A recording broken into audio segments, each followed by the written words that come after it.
আসসালামু আলাইকুম, good morning. আজি আপোনালোকৰ সন্মুখত কেইটামান কথা শ্বেয়াৰ কৰিবলৈ আহিছোঁ। চাওক, আপোনালোকে স্ক্ৰীনৰ মাজত এটা ভিডিঅ' চাই আছে। মই ভিডিঅ'টো দি ৰাখিছোঁ। নগাঁৱত পাগলা বাবা ওলাইছে। আজি পাগলা বাবাৰ বিষয়ে কেইটামান কথা শ্বেয়াৰ কৰিবলৈ আহিছোঁ আপোনালোকৰ সন্মুখত। পাগলামি ওলাই দিবলৈ আহিছোঁ। এই মানুহজন কৰে কি, মানুহজনৰ ঘৰ ক'ত, মানুহজন থাকে ক'ত, গোটেইখিনি কথা আজি আপোনালোকৰ আগত শ্বেয়াৰ কৰিম। ফাৰ্ষ্টত আপোনালোকক এটা কথা কওঁ, চাওক, এইটো বৰ্তমান কিন্তু বিজ্ঞান যুগ, আৰু বিজ্ঞান যুগত এইবোৰ ফটুৱা কেতিয়াও বিশ্বাস নকৰিব। এইবোৰ ফটুৱা। মানুহে মানুহক ধৰিলে যদি বেমাৰ ভাল হৈ যায়, তেতিয়াহ'লে এই ৱৰ্ল্ডত ইমান ডাঙৰ ডাঙৰ হস্পিটেল কেতিয়াও নবনালে হয়। ইমান পইচা পাতি খৰচা কৰি মানুহে ডক্টৰী কেতিয়াও নপৰিলে হয়।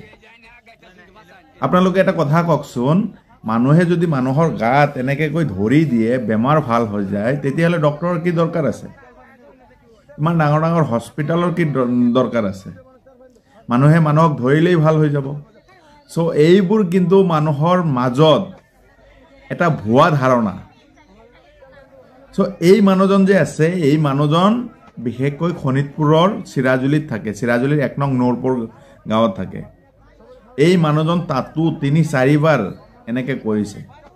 কৰাৰ ফলত মানুহে তাত বিৰক্ত হৈ মানুহজনক তাৰ পৰা আঁতৰাই দিছে। এই মানুহজন তাত বিয়া পাতিছে, তাত ল'ৰা ছোৱালী আছে, ল'ৰা 2টা, ছোৱালী 1টা। ছোৱালীটো এইবাৰ মেট্ৰিক পাছ কৰিছে।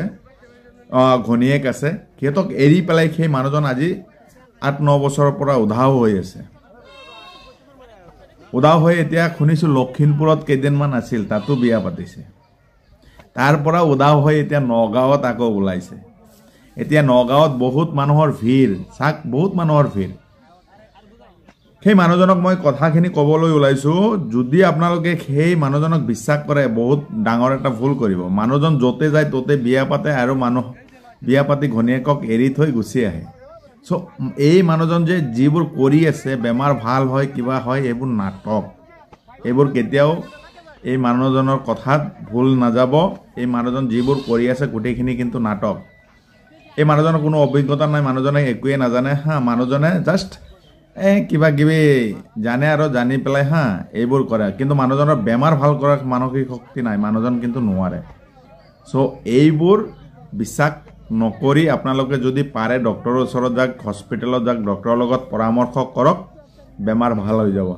এই মানুহজনৰ ওচৰত গৈ একো বেমাৰ ভাল নহয়। জাষ্ট মানুহজন কিন্তু মানুহক গোট খুৱাবলৈ, মানুহক কেনেকৈ কিবা কৰিব, তাৰ কাৰণে এই মানুহজনে এইবোৰ কৰি থাকে। চিৰাজুলিতো 4-5